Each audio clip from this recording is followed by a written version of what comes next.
that while we deal with the material world as farmers, as land rights activists, as CSA co owners and managers, we are also dealing with the immaterial and the unseen that coincides with the work that we do, that coincides with the lives that we live. And it reminds me that we are a part of a vast community of organizers and caretakers, people and beings who are composting, who are um, producing and discharging and cleaning up all at the same time.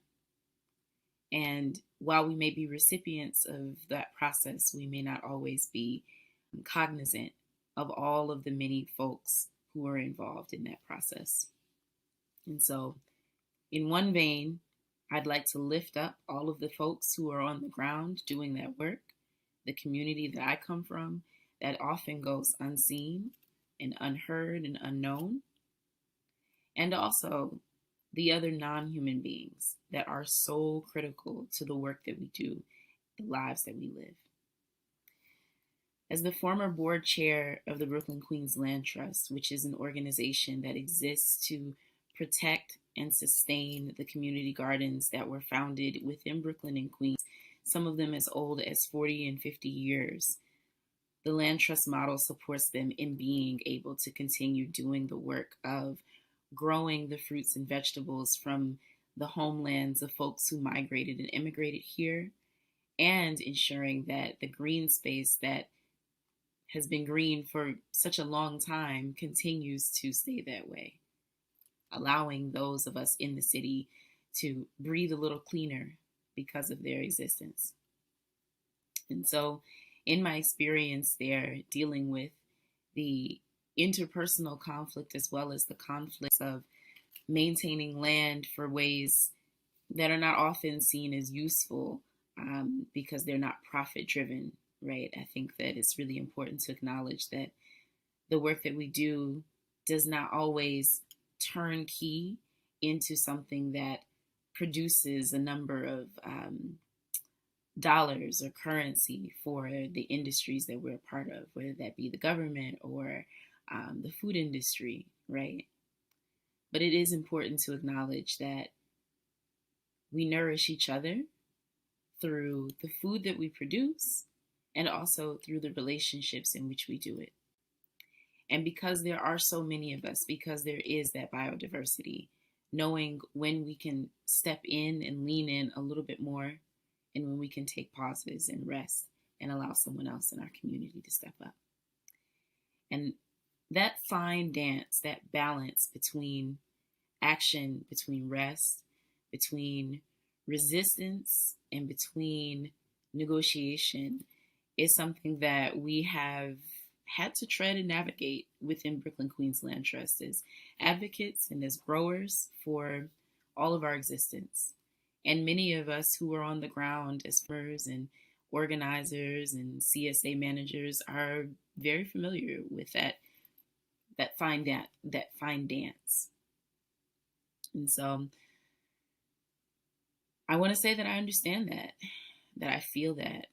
And in this moment, while I am deeply proud of the work that we are all doing, I am exhausted. And so in my time in this message, I hope to remind us to lean into each other, to lean into the unknown, what we don't know, what we can't see, that's sustaining the work that we do. I think of the microorganisms in our waters. I think of the microorganisms in our soil, for example, that are so critical to this tenuous balance between something being toxic and something being fertile, grounding, and nourishing. And I think that if we can allow ourselves to be honest with each other, with ourselves as individuals, then we can step into more active roles when we can, step back when we need to. Right now, my greatest offering to the idea of resilience within our communities is making sure that while we not get out there on the front lines to raise awareness, to lobby, to start programs, and to ensure that those programs are met with numbers, that we are also taking those very small, seemingly inconsequential moments to build relationships with young people, with elders in our communities, in those in between spaces, those moments that are not always captured on camera, that are not always captured in a workshop.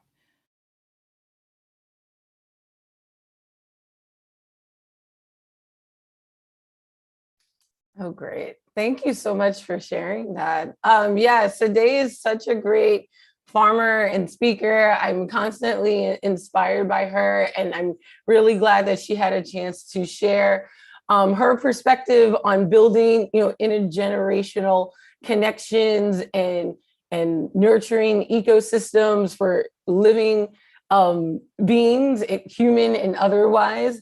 And I look forward to hearing more from our speakers. So I'm going to pass the mic now to Ariel to introduce our next speaker. Muito obrigado, Kiana. Fantásticas aí as palavras da Saldaia, falando aí diretamente de Nova York. Palavras muito inspiradoras aí de pessoas que estão, né, representando muitas pessoas que estão trabalhando na terra também. Uma mensagem de resistência, solidariedade, para a gente ver que existe muito cuidado com as pessoas e com a natureza, mesmo a gente estando dentro de uma cidade grande, né? Importante demais. E agora, vindo então dos Estados Unidos para o Brasil, temos aqui conosco uma convidada que está falando da Bahia, Rosimeire. Ela fala ali do Quilombo Rio dos Macacos. Rosimeire, está nos ouvindo?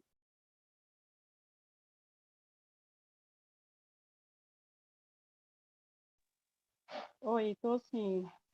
Tá me Tá ouvindo? certo. Sim, estamos te ouvindo, estamos te vendo. Rose, muito obrigado de estar aqui com a gente. Queria agradecer aí em nome da Dal Bezerra, que foi quem me trouxe a história do Quilombo do Rio dos Macacos e também me colocou em contato contigo. Então, agradeço muito, né, a você ter aceitado essa presença aqui com a gente. A palavra é com você. Conta para a gente aqui um pouco como que é a sua luta, como que é a sua realidade para a gente, para dividir suas histórias, sua história aí com todo mundo que está aqui nos ouvindo. Oi, gente. Primeiro, a gente tem de agradecer a Deus, né, em primeiro lugar, e segundo, os mais velhos, por essa oportunidade de a gente estar aqui hoje. Agradecer a Dal, agradecer a Ariel. A partir do momento que coloca a gente para falar sobre as nossas realidades de vida, é um apoio muito grande, né? Então, a gente só existe e resiste com essa força que tem fora e dentro do Brasil, que é um ajudando o outro.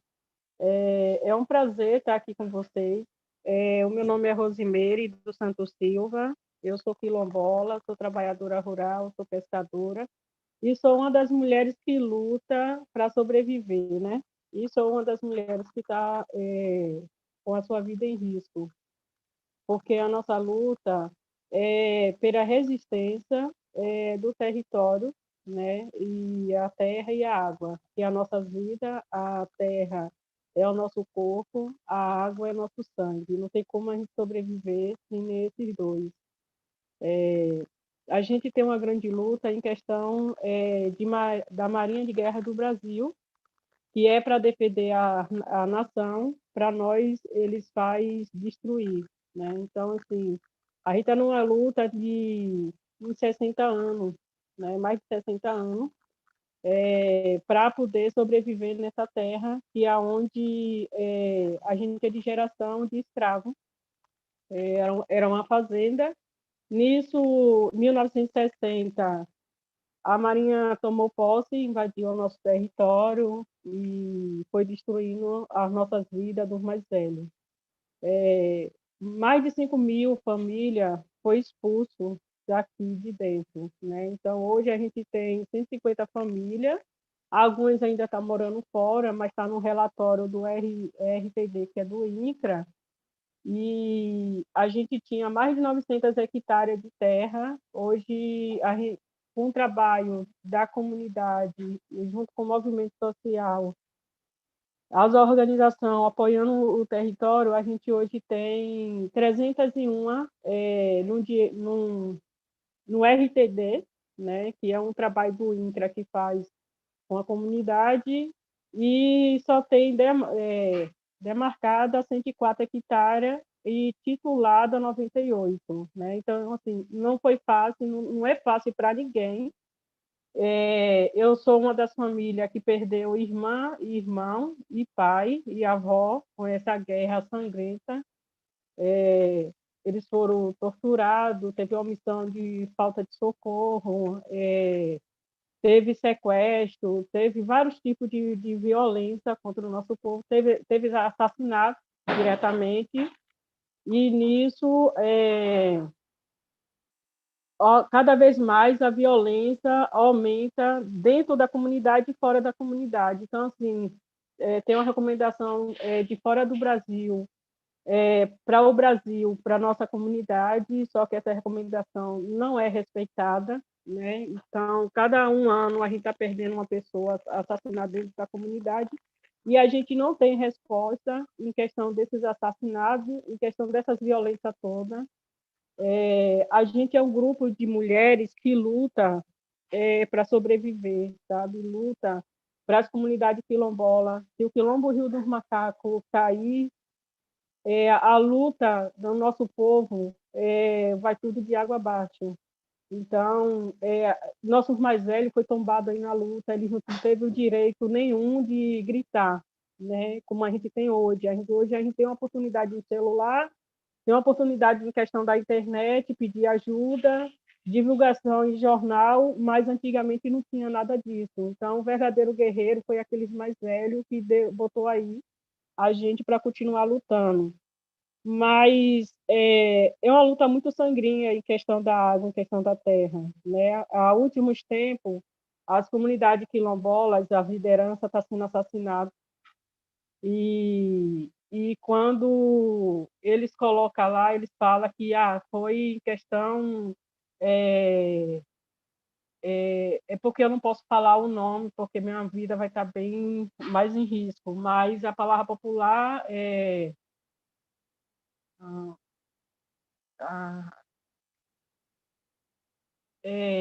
os meninos pretos que eles usam, né, para ir contra os pretos, na verdade, é bancado para isso.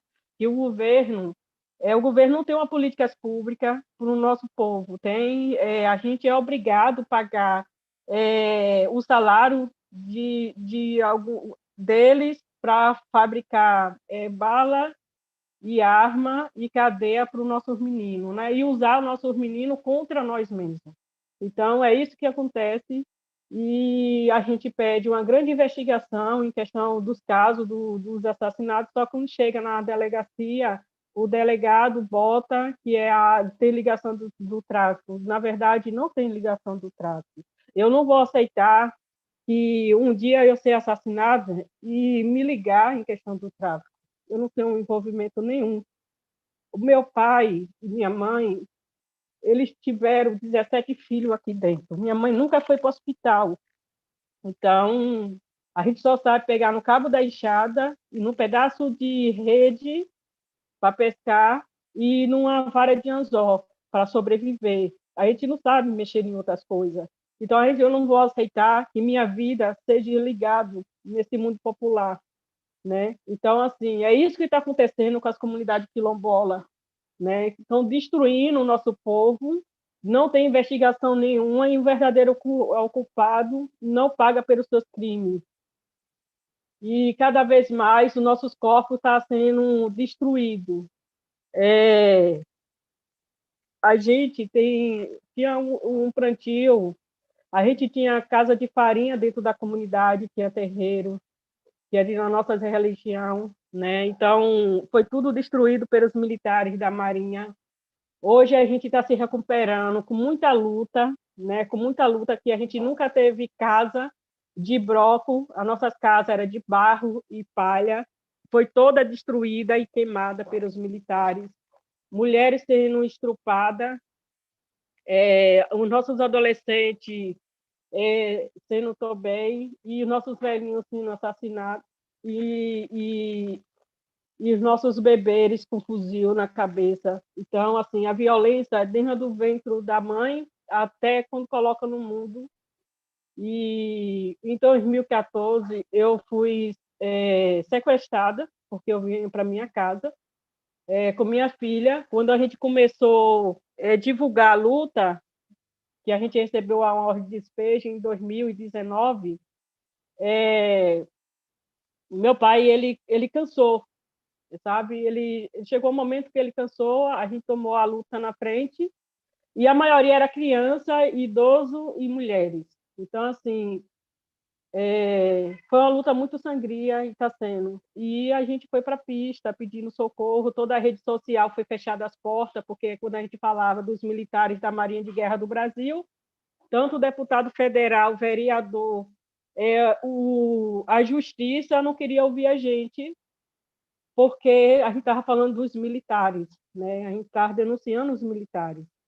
E nisso, muitas portas foram fechadas. A gente botou nossas vidas na rua, a carreta quase acabava com as nossas vidas lá, porque nossas casas iam ser derrubadas, nosso território ia ser todo destruído. Já foi destruído uma parte em 1969, que fizeram uma vila militar dentro do nosso quilombo. Então, mora 400 e poucos militares, e depois que eles chegaram, a guerra aumentou cada vez mais. Nossa roça foi destruída, foi destruído tudo. E em 2009 a gente recebeu uma ordem de despejo. Nessa ordem de despejo, quem recebeu foi minha avó de 113 anos e minha tia de 100 e poucos anos. Ela não sabia ler, a gente também não sabe ler. Aí eles jogaram lá no chão e falou que era para ela desocupar o barraquinho dela. Ela começou a tremendo, e aí foi quando ela falou assim: aqui eu não saio, e só vou sair daqui num caixão. E realmente ela saiu dentro do território no caixão. Minha avó, ela nunca tinha comido nada que vinha da rua, tudo ela plantava. Todos os alimentos ela plantava para poder sobreviver. Então a gente tem uma cultura de plantar o aipim, a banana, a batata, a mandioca para poder fazer a farinha. Só que chegou o tempo que a gente teve de plantar escondido por dentro dos matos, por dentro da caatinga, porque a nossa roça foi toda destruída, queimada, e eles roubaram nossos alimentos. E aí foi quando a gente conseguiu divulgar a nossa luta. Mas antes de a gente conseguir divulgar a nossa luta, já teve pessoas dentro da comunidade, amarrado de corda, arrastado pela comunidade toda, eles montados de cavalo, arrastando, né? Então, teve pessoas torturado, furado de ferro, teve pessoas que quase perdiam a vida com a sua casa toda queimada, e nisso foi uma grande luta tirar essa família de dentro de casa, com a casa em chama de fogo. Eles entravam da porta da frente, saíam na porta do fundo, destruindo tudo nos nossos barracos, né? E aqueles que se levantassem ia para o tronco, né? Então, assim, hoje hoje não está igual, porque a gente conseguiu denunciar. A gente conseguiu denunciar e nossas vidas estão cada vez mais em risco. Mas existe uma negociação do governo, o governo do estado da Bahia, o governo federal, o governo municipal, em questão das nossas vidas, em questão das políticas públicas, né? A gente é uma comunidade que não tem políticas públicas dentro da comunidade. A gente não tem água encanada. A gente não tem a maioria das casas tá para cair. Algumas casas já caíram. A gente não tem via de acesso à comunidade. A gente tem que passar por dentro da vila militar. Só sai se eles deixarem, só entra se eles deixarem. Só recebe visita ou advogado no território. Ainda ontem, os advogados que acompanham a comunidade estava sendo impedido de entrar na comunidade para ter uma reunião com a comunidade. Nisso, o secretário da Promoção da Igualdade Racial estava dentro da comunidade, mesmo assim, estava sendo impedido. Então, assim, a gente está com uma grande luta para duas vias de acesso à comunidade. Em 2020, começou a situação da Covid-19, a gente perdeu pessoas aqui, omissão das políticas públicas. omissão de socorro também. E o médico não, raramente vem dentro da comunidade com muita luta. Então, assim, a gente está pedindo apoio, na verdade, o apoio para sair a via de acesso. Essa via de acesso, a Marinha já falou que só vai sair se eles botar um muro, que eles estão retirando todo acesso de água da comunidade. Não tem como a gente sobreviver dentro da comunidade, sem nossos rios, sem nossas fontes, se nosso rio, nossa fonte é a sobrevivência para o nosso povo, é o nosso sangue, então não tem como separar. Essa luta está sendo arrastada há mais de 10 anos e a nossa vida está sendo negociada pelas políticas públicas, que a gente tem o direito de ter essas políticas públicas, é o dever do governo do estado, do governo municipal, colocar as políticas públicas dentro do território, não é o dever deles de negociar nossas vidas através dessas políticas públicas, e a gente está pedindo um grande apoio a vocês. A gente tem uma luta no território do fortalecimento das mulheres, né? Então, assim, a gente tem um pedacinho de terra, que é 98 hectares de terra, que foi titulada. Agora que a gente está conseguindo afrontar, né? Mas a gente precisa de um fortalecimento para a gente voltar à nossa cultura, da nossa mandioca, plantar nossas mandioca e fazer nossas farinhas, porque a maioria das mulheres está doente, né? Não está tendo mais a força de pegar na enxada para limpar a terra, para poder plantar. E a maioria não trabalha fora da comunidade, é mãe e pai ao mesmo tempo. Essa força a gente precisa de um trator, um arador, para o fortalecimento do território. Porque a partir do momento que a gente fortalece cada vez um pedaço de chão, levanta uma casa, é um fortalecimento cada vez mais, não só para o nosso território, mas como todos os territórios quilombola, que está aí na luta, tem território que nem sabe que existe um direito que está aí no mundo aí fora para o nosso povo, né? Então, esse contato que a gente teve com o DAO, através de DAO, já conheci a Ariel, e a Ariel está me colocando para conhecer outras pessoas, isso daqui é super importante para a gente colocar para outras comunidades também, porque se não fosse o poder que a gente tem da voz, e a gente não deve abaixar a cabeça, a gente deve sempre levantar a cabeça, e a gente não estaria aqui hoje. Né? A gente sabe que a gente ainda existe no tronco para a gente, pelos militares, mas a gente nunca deve abaixar a cabeça, porque a gente não está pedindo nada a ninguém, a gente está numa terra que é direito de cada um de nós para sobreviver. Então, se é o direito de cada um de nós para sobreviver, a gente está voltando nossa cultura, plantando nossos aipim, a nossa batata, para a gente sobreviver. E, assim, uma coisa pode ter certeza, não é fácil. Não é fácil para ninguém. Não é fácil uma mulher negra, sem saber ler nem escrever, viajar para Brasília, ir lá, as pessoas enrolar, dizer que está fazendo um documento de favor à comunidade, e nesse documento é destruir a comunidade. Eu digo a vocês que não é fácil. Não é fácil. Rose, A pessoa... Oi. Rose, me desculpa muito, assim, todo mundo aqui que está nos bastidores, todo mundo está muito emocionado com a tua fala, e infelizmente nosso tempo hoje aqui é meio curto, e a gente vai voltar para você com outras perguntas para a gente poder ouvir um pouquinho mais, mas assim, é até de arrepiar, sabe? Ouvir todas essas histórias todas suas e de ver como que vocês ainda estão firmes e fortes aí, resistindo, né? E que esse espaço aqui possa ser útil para vocês aí de alguma maneira. A gente vai passar para a nossa próxima fala e daí a gente volta aqui para falar com você daqui a pouquinho.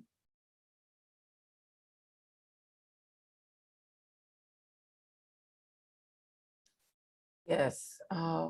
Thank you. Yeah. Her story it just resonates, and this is so touching. And it's so true. And I think we all really appreciate you, Rose, for sharing your story and giving us space to hold that. And I think we're going to continue to have your words ring in our ears as we continue to hear from other folks. Yes, I think most of us are crying and still inspired by your strength and the desire to persist. So and passing the wanting to introduce, thank you again, wanting to introduce Tabitha, and please let me know if I'm mispronouncing your name, Tabitha, from Brazil, also from Slow Food Manaus, and interested to hear and bring you into the space to hear the work that you do and your stories around defending the right to eat and grow and support the biodiversity of the food that is so crucial in your community. Thank you for being here.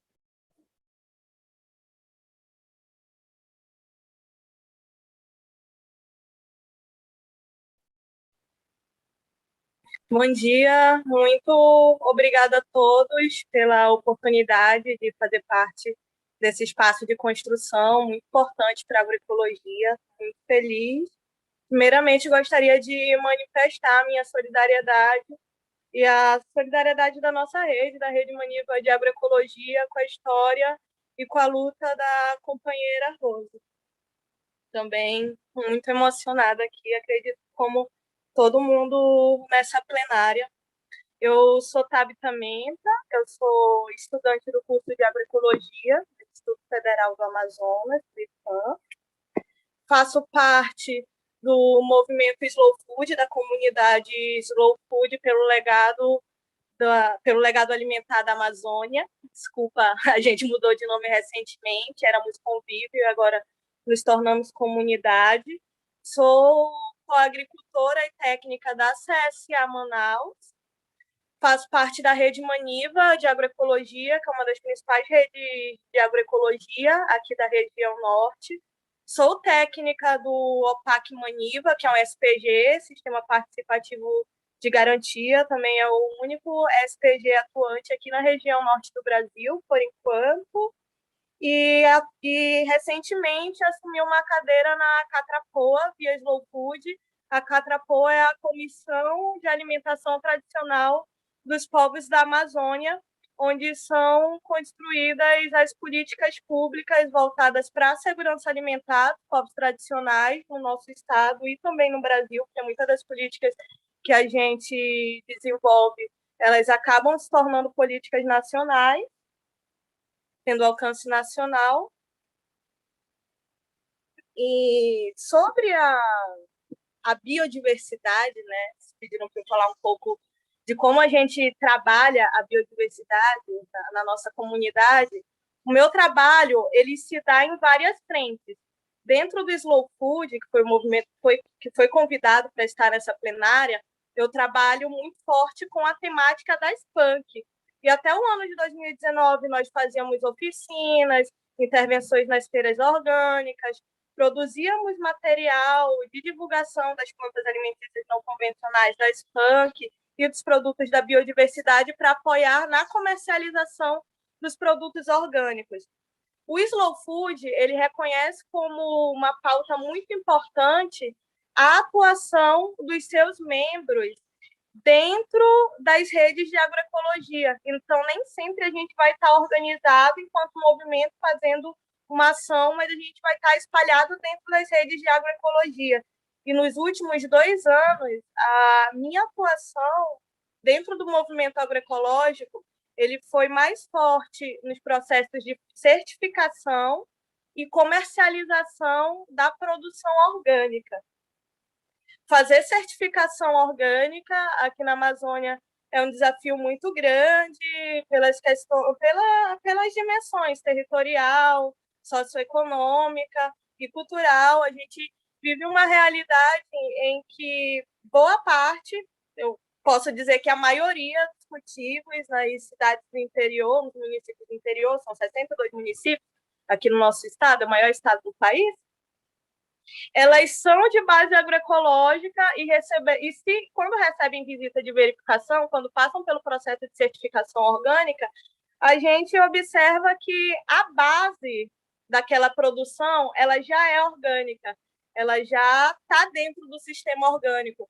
Mas o que a gente não tem ainda é um alcance dessa política pública em todos esses territórios. A gente tem uma política pública que ela é referência internacional, inclusive a nossa legislação orgânica ela é referência, porque a gente não trabalha somente com certificação por auditoria, a gente trabalha com sistemas participativos de garantia e com as OCS também. Nas OCS, os próprios agricultores que realizam o controle social e atestam a qualidade orgânica, junto com o Ministério da Agricultura, Pecuária e Abastecimento. É só para agricultores familiares, permite a venda direta.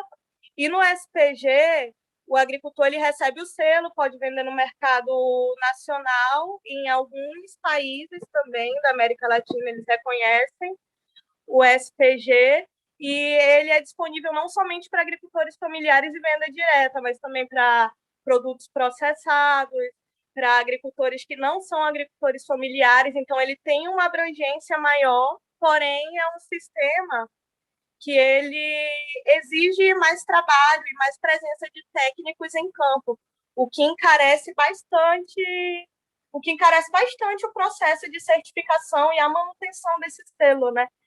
E eu entro falando do processo de certificação orgânica na pauta da biodiversidade, porque foi através dessa política pública e de outras políticas públicas que muitos produtos da agrobiodiversidade eles chegaram ao mercado, e através de uma construção social de mercados. Recentemente, alguns agricultores eles mudaram a modalidade, eles eram declarados vinculados ao OCS, então eles podiam realizar somente venda direta. E em 2019, muitos agricultores eles mudaram para outro sistema, para o SPG, que permite venda indireta, venda para atravessadores e para a agroindústria.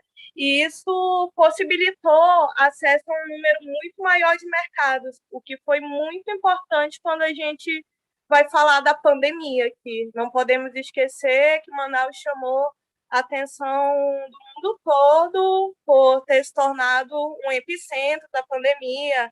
A situação foi dramática, perdemos muitas pessoas, perdemos agricultores na nossa rede, e as principais formas de comercialização, os principais circuitos de comercialização, lembrando que o nosso forte aqui são os circuitos curtos, eles foram desativados, foram desarticulados, muitos nem voltaram a funcionar como funcionavam antes, e alguns foram desativados mesmo. E mediante esse cenário, no início de 2020, em março de 2020, a gente teve que reinventar os circuitos de comercialização. Inclusive, o Ariel Molina ele participou, nos apoiou muito nessa primeira fase.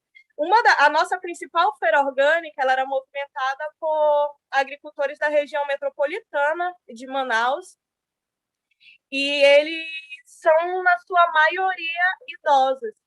Então, eles não tinham como participar da feira. Aí nós fizemos uma atividade, um projeto emergencial que nós chamamos de Força-Tarefa Orgânica, em que a gente conseguiu parceria do Estado, da Secretaria de Produção Rural do Estado, e nós íamos, eu e uma parceira, buscar a produção dos agricultores semanalmente e trazíamos para Manaus. Essa produção ela era oferecida em um site também administrado por técnicos da rede. A produção ela era disponibilizada semanalmente, as pessoas pediam e iam retirar com a gente no ponto de retirada, que era o mesmo local da feira.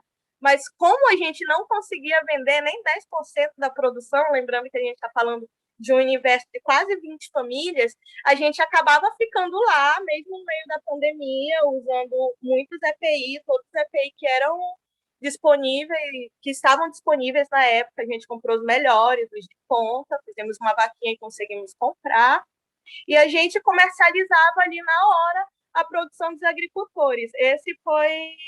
Essa foi uma primeira ação, mas o que a gente observou é que houve uma adaptação dos circuitos curtos que já existiam.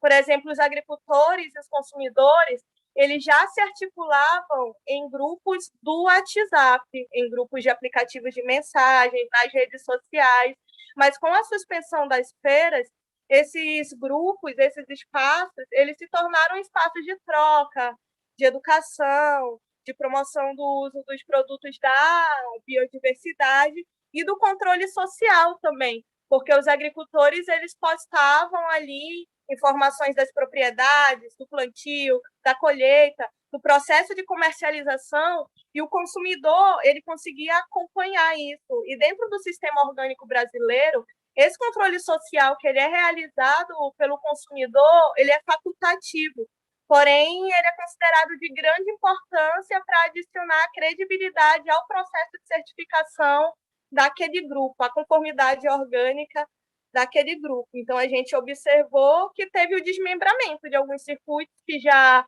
existiam em outros circuitos e que isso está relacionado diretamente com a participação da juventude no campo. Com a pandemia, houve um movimento de êxodo urbano muito grande. Houve o retorno da juventude do campo para o campo, motivada pelo desemprego, os jovens que eram filhos de agricultores, que atuavam na agricultura quando mais novos, agora vieram estudar e trabalhar na cidade. Eles retornaram no campo e passaram a ver o campo como alternativa de renda e de qualidade de vida. E os jovens que estudam na cidade, fazem ainda o ensino médio, ensino fundamental, eles também retornaram no campo. E esses jovens, eles têm mais familiaridade com as mídias sociais, com as redes sociais, com as ferramentas digitais, do que os mais velhos. E eles também têm um nível maior de escolaridade, eles têm uma maior escolaridade. Então, isso ajudou com que esses agricultores eles acessassem também outros mercados. Algo que a gente observou também foi que o próprio processo de certificação orgânica, que já propõe uma organização social muito forte e que é conhecido internacionalmente, o nosso sistema orgânico, por ele propor um processo de educação muito eficiente, principalmente para o levantamento de dados, é que isso ajudou os agricultores a se organizarem para acessar esses mercados.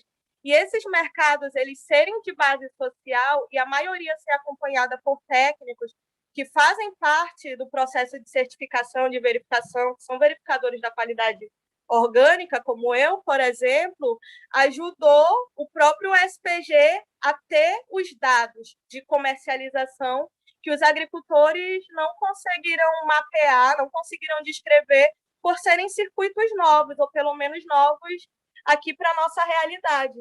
E tudo isso aconteceu em meio a todos os desafios logísticos, né? Porque quando a gente está falando da Amazônia, a logística e a biodiversidade, elas andam muito juntas, né? É um desafio muito grande. E essa comercialização... E essa... Terminou? Oh. Sorry, I think we have a delay. Thank you so much, Tabitha, for sharing. And again, we'll be hearing more of your voice when we go into the panel Q&A and as questions come in from the audience.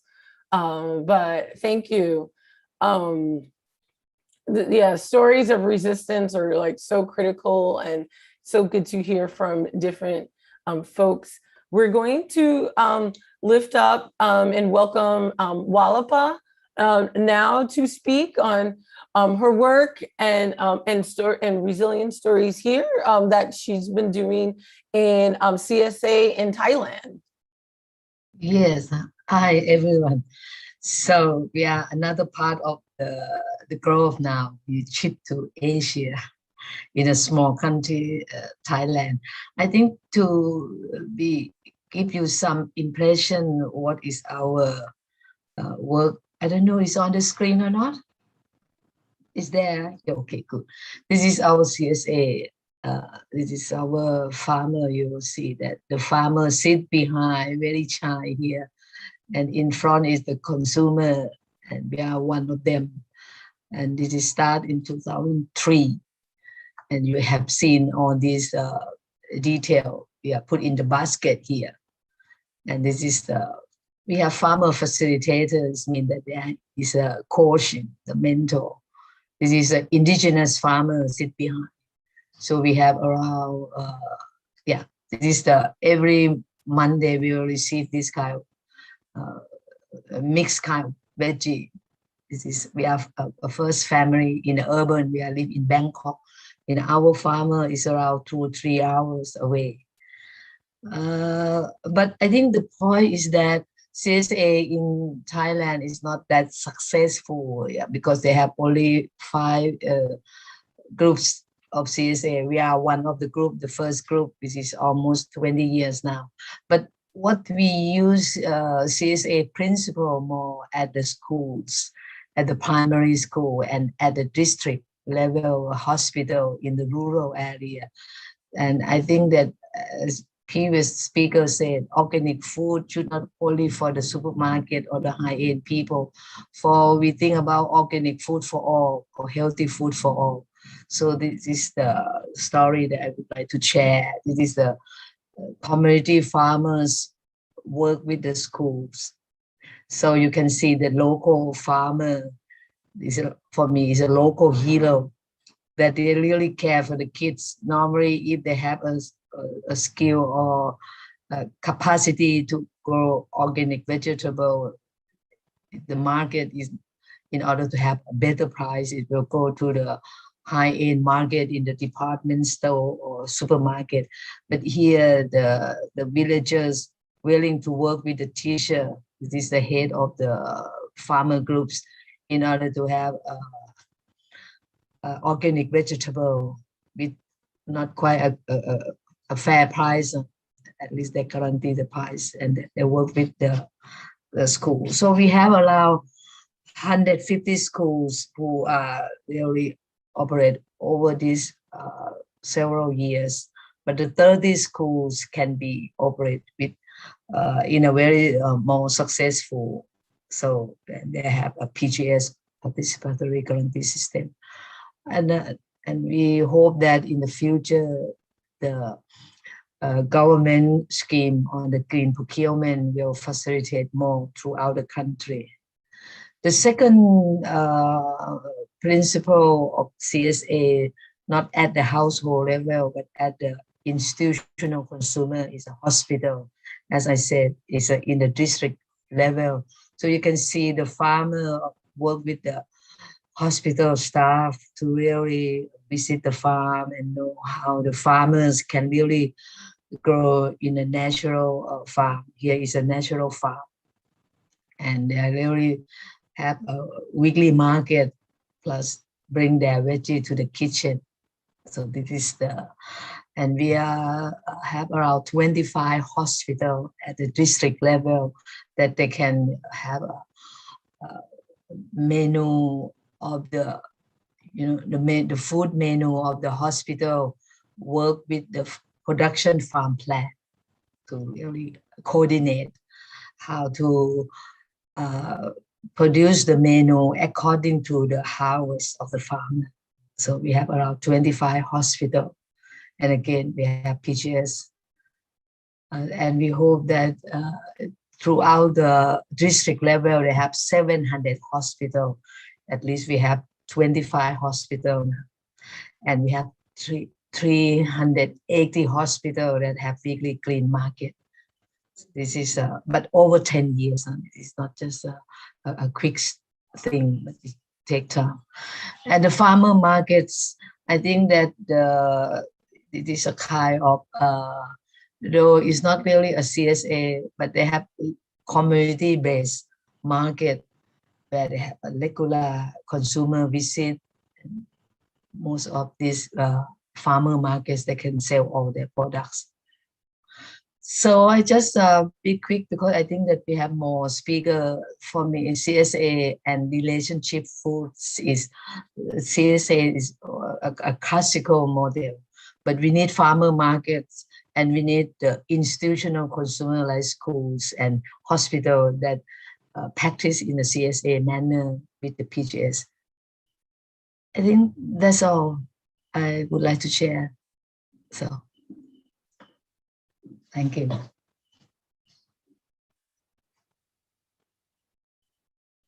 Yeah, that's all my story. I think that we save time for others. Oh, thank you, Walapa. No, I really appreciate it. I mean, we're also here to celebrate CSA models, and I think all of us continue to be inspired by the different ways that the CSA model continues to grow, continues to evolve, and across the globe. So, to me, that leverage of connecting health equity to healthy food and supporting farmers while also connecting to institutions like hospitals is one of those like pillars around direct consumer connections to food, or direct to farmer food, that we want these models to really do. So I appreciate you sharing, and also saying that this is a growing model in your country. So hopefully, connecting to urgency in the network here, we continue to learn from each other, from groups that have started years ago to groups that are continuing to build it now. So thank you for sharing and being here. And we'll hear more as we move into, we're going to shift out our presentations and move into kind of sharing and talking amongst our speakers and panelists. I also want to encourage our audience to feel free to start adding questions in the Q&A for our panelists. But first, Ariel and I are going to ask a few questions to our panelists first, and then open it up to the audience. So we look forward to seeing the questions that come into the Q&A section. So drop your questions there. I would start, I can kick us off, Ariel, if that's okay. Just wanted to quickly check, is everything okay with the translation booths? Because I can take a pause before I move in. Okay. Minuto, pessoal, Is there estamos vendo trouble aqui with a tradução em português. So let me check again. Can I hear Patricia Okay. in the I'll Portuguese keep channel? going, but definitely ping me if I'm talking too fast or if I miss something. So opening up to the panelists, and again, thank you for sharing these diverse stories and your personal stories, as well as your work, and the struggles, as well as the achievements that are happening so far in the work that you're doing. I'm hoping that we can continue to dig a little deeper or hear a little bit more. I'm sure folks want to hear. And I will open up this question, and I will let anyone who would like to take a chance at it. But what has been coming up for me, hearing all the different stories, is the need, or how critical it is to foster solidarity, to build local power in our communities, but also finding ways that we can build solidarity across our boundaries, our nations, our regions. And I'm curious that if any of our speakers want to share how we, as farmers, as activists, as organizers, can actively support the work that you're doing, your communities, the most impacted, from Amazonia and into our own communities. Are there any tips that you can share or strategies you'd like to lift up?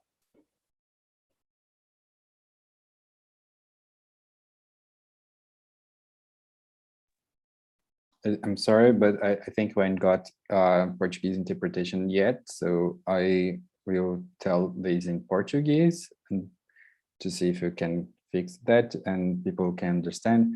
Pessoas, agora a nossa sessão. I don't want, if there's anybody who wants to speak as our speakers, feel free to just take yourself off the mic, and we can share. You can share that way.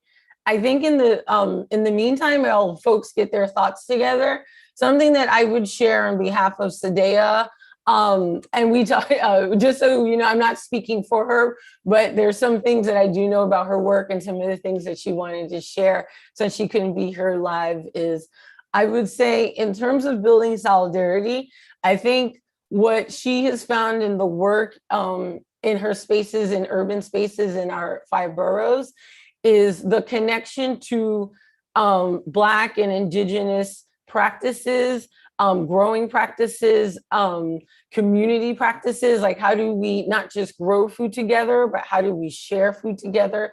How do we build opportunities to steward land with each other, whether you're a youth or whether you're an elder? Like, are we creating spaces in our lands that these are spaces for intergenerational brilliance and knowledge to be shared? And are we creating welcoming spaces to folks that are either coming back to the land because they've been divested from it, maybe geographically, or have been moved from other spaces, or are they new to the land and are these like learning opportunities? So I would say that that's one thing that I know comes up a lot, or she is lifted up, is the need to the need to amplify our cultural practices and experiences as a way to bring us together on the land.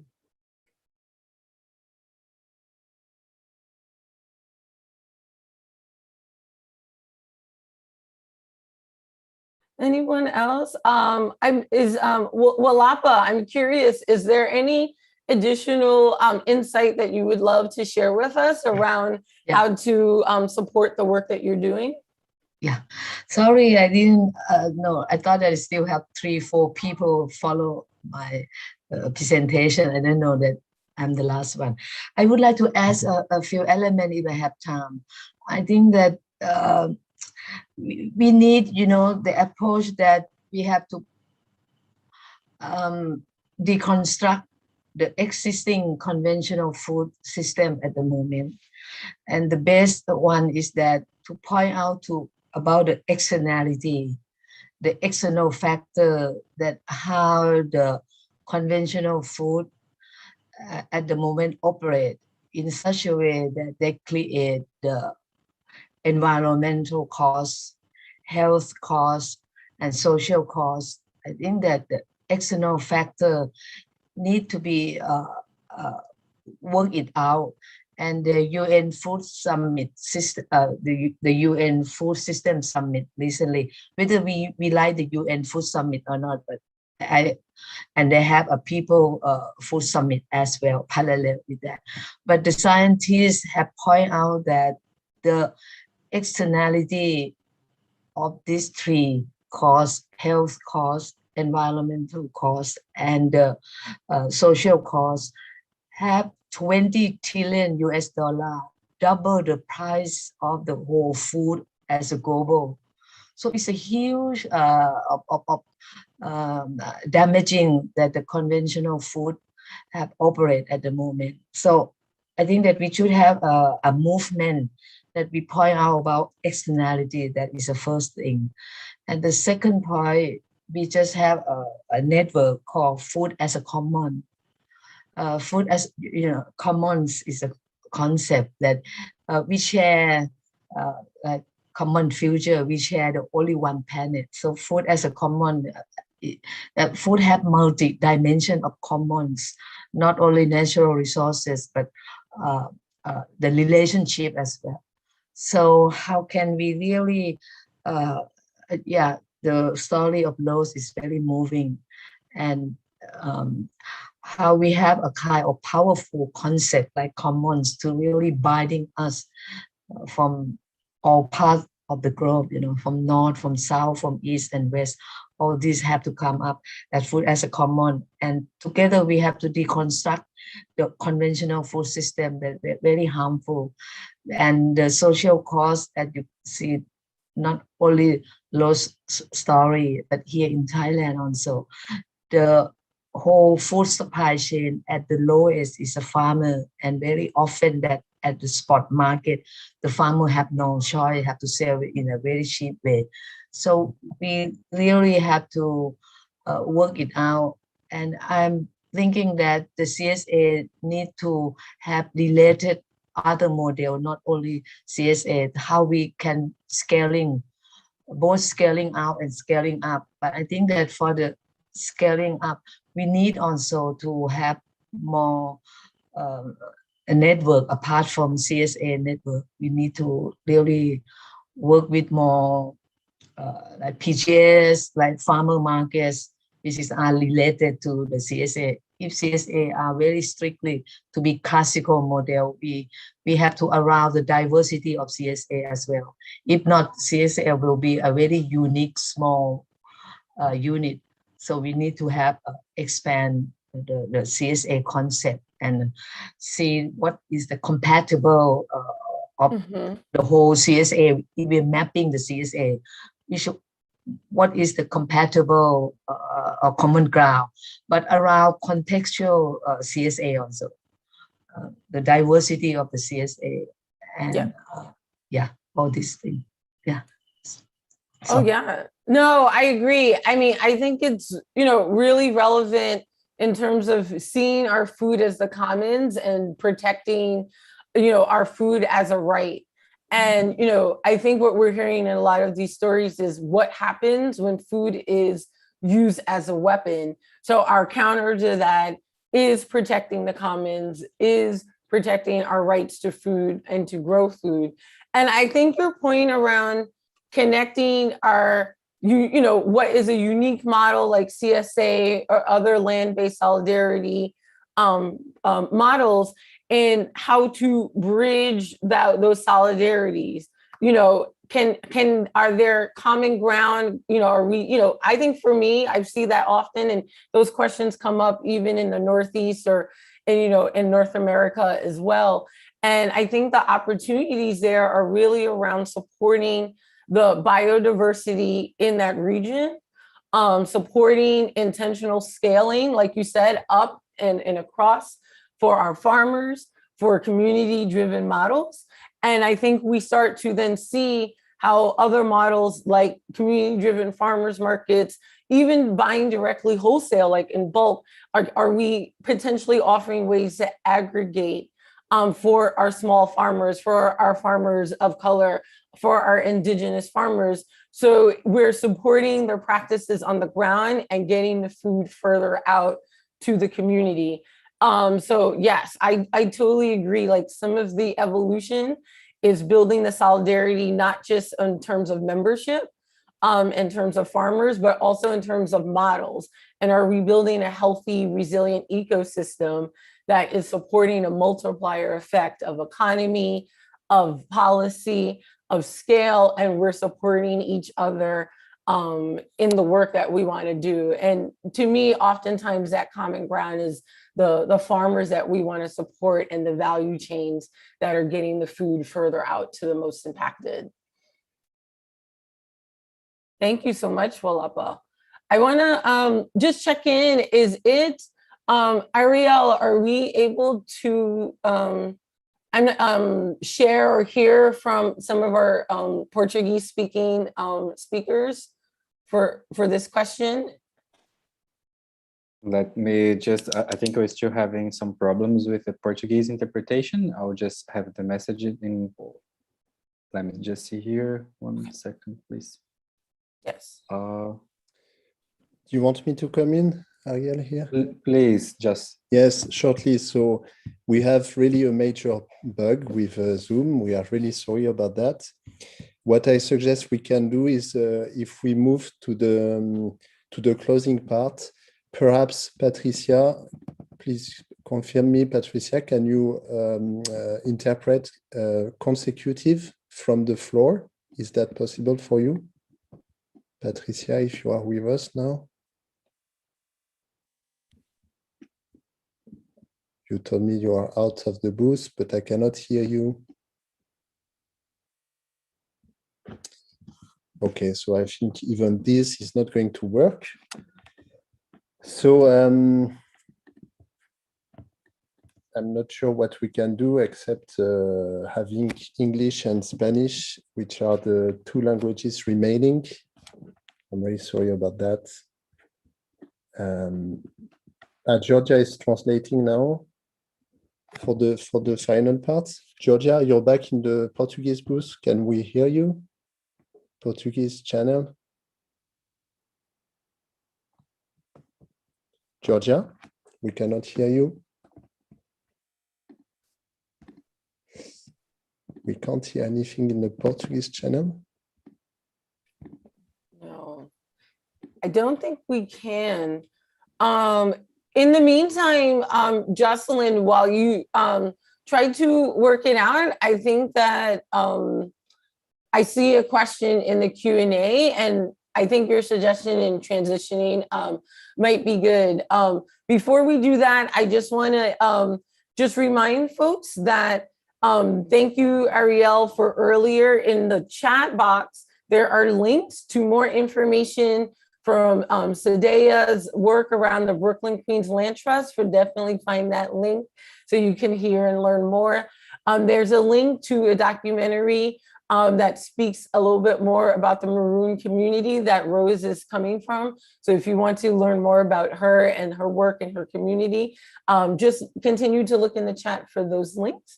But in the meantime, I did notice that Marcia mentioned the suggestion of amplifying voices like Rose's will help reach influencers who are connected to ecological causes, and that we can support and amplify them through Instagram. I would add other social media platforms. Her question is, could that be effective? And could this help us confront powerful people in such political and urgent issues? I would definitely echo that. I think, social media platforms can be really strong and powerful in terms of sharing stories, videos, words. We're using it now. I think leveraging platforms like networks like this, like Urgency, symposium sessions like this, give us the opportunity to hear. And when we know of unheralded stories, when we know of people on the ground, I think and encourage folks and implore folks actually to continue to do that in their working daily life.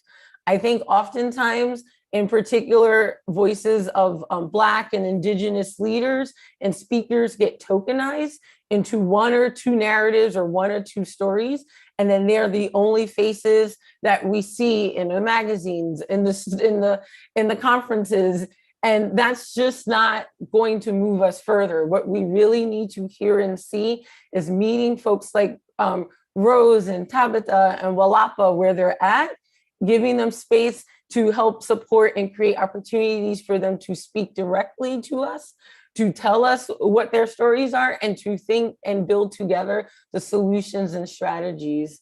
I thank you. I think, to your point, dropping in our information and contact information is another great way.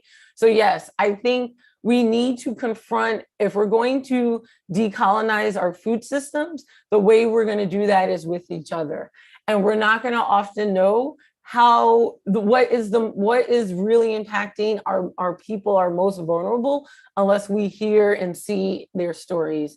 So it can be hard to hear, but I think these are the hardest lessons that we need to know. Because oftentimes we can say food is a weapon, or we cavalier, or sometimes people will use terms like food sovereignty or justice in very cavalier ways. But these stories remind us of how important and how critical for this, and how the persistent struggle and the resistant struggle is daily for many of the people that we say we want to support. So I think getting these stories out, hearing the strategies, learning from each other is one of those great ways. Again, Urgency for years has been a great platform to use symposium space or training spaces to be able to share and amplify leaders from the ground, to hear practical trainings and program. One thing that I want to do is thank the folks that did come to speak. We apologize for the bugs that we've been experiencing, but we'll continue to find ways to continue to share their individual stories as well as the respective work that we're doing together. I will also continue to drop in some information as I see.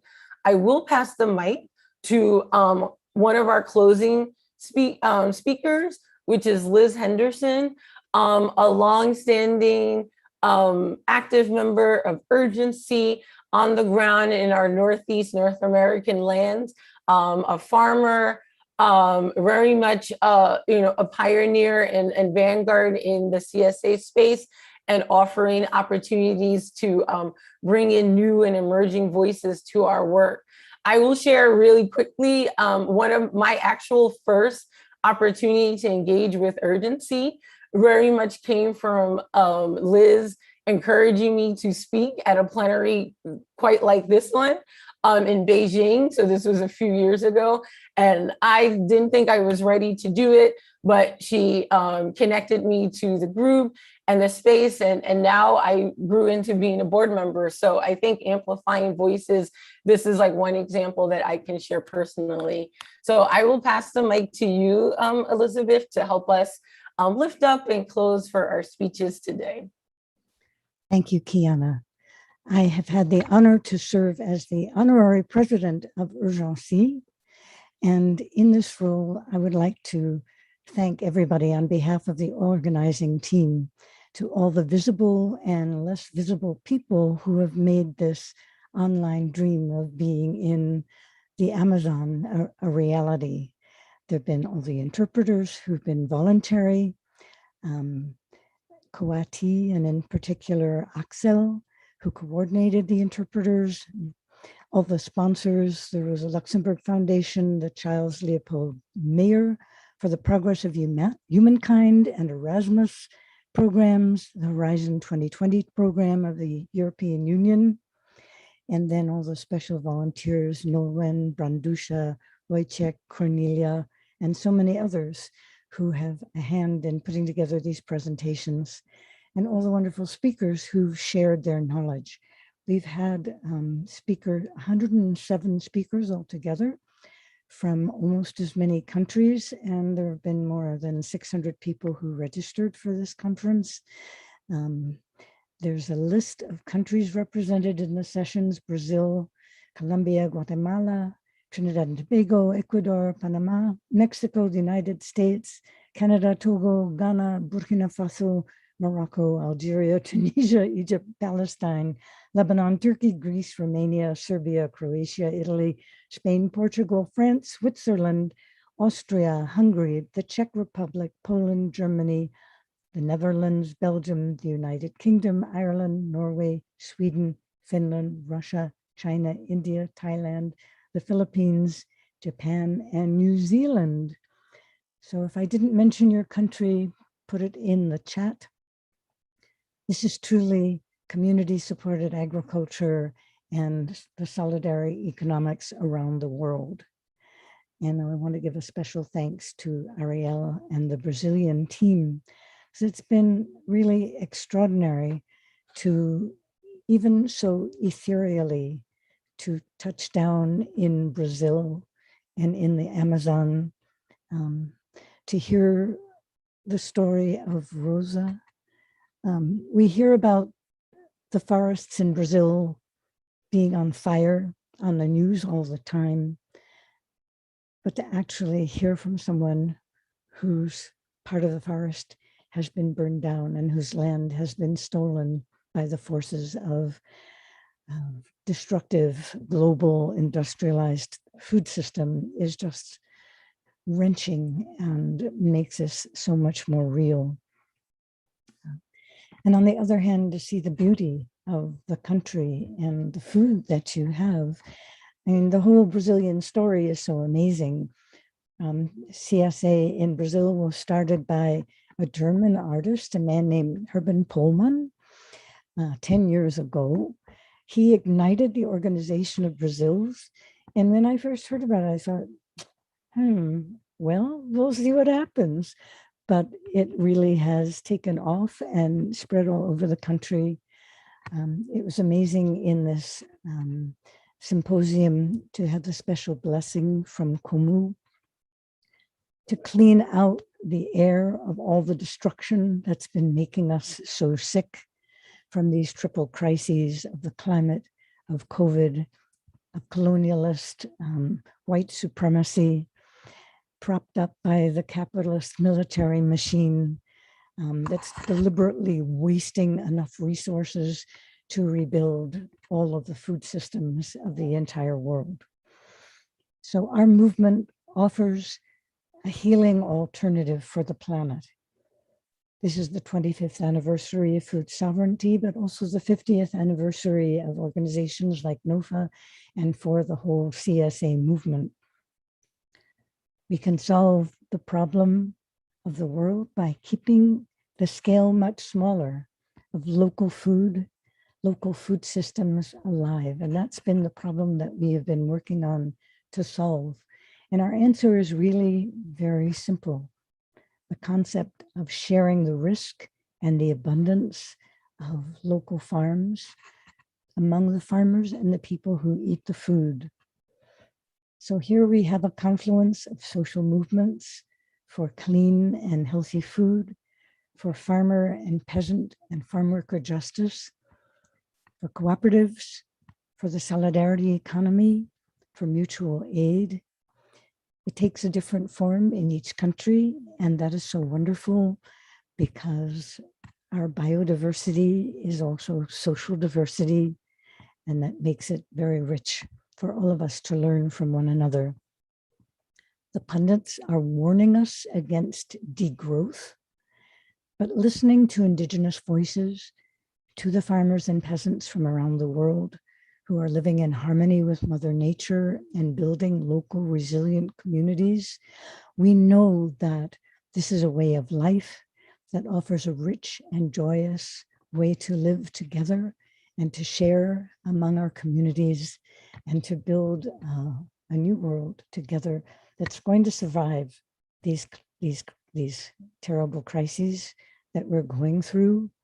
Things may get worse before they get better, but it is so wonderful that we have one another. And I haven't seen Walapa for, 20 years, but it's really great to be able to hold hands together, support one another.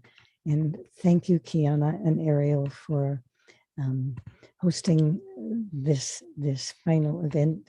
And thank you, everybody. Si se puede, we will do it together.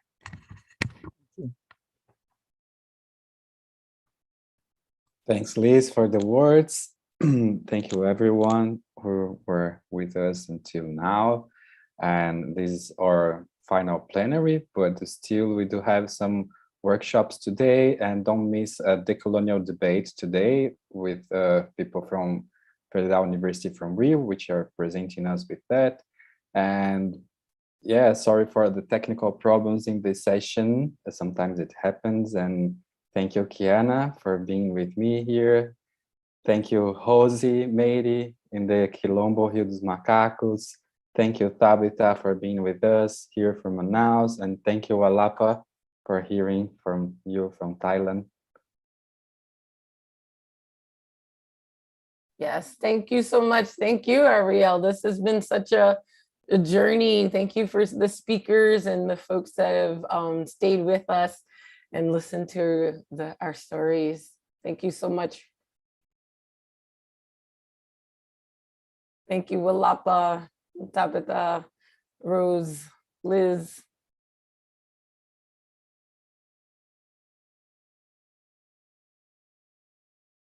Thank you, everyone. See you in the other sessions.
do que eu vivo a rodear.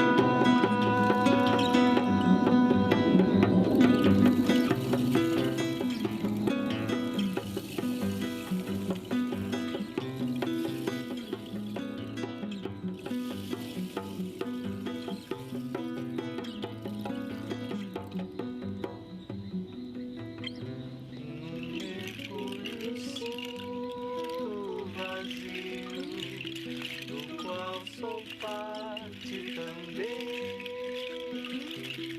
além da rede do peixe do rio, além do além, do além, do além, do além, do além, do além, do além, do além, do além,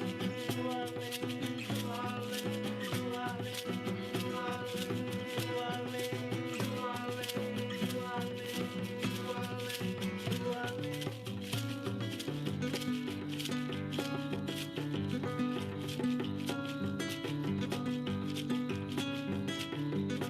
Jogo a rede no rio, mas não é peixe que eu quero pescar. De pé